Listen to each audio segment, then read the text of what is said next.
Welcome back to our channel. So today in this video we are going to discuss about how to tune in my pocket with irregular income in PocketGuard. So without wasting much of our time, let's get straight into the video.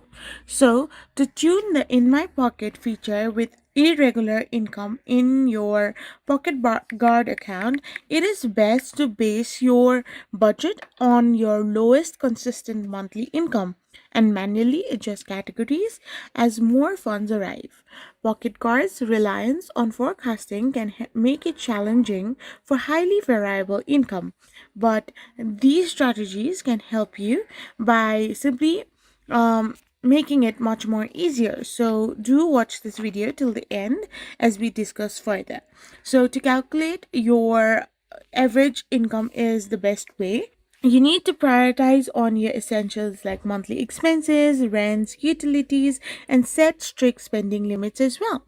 So to manage in my pocket with incoming funds, treat extra income as bonus money, build an emergency fund, manually adjust categories or saving goals, use hashtags for tracking, and avoid linking business accounts if self-employed. I hope you found this video helpful, so don't forget to hit that subscribe button and do give us a thumbs up. Thank you for watching.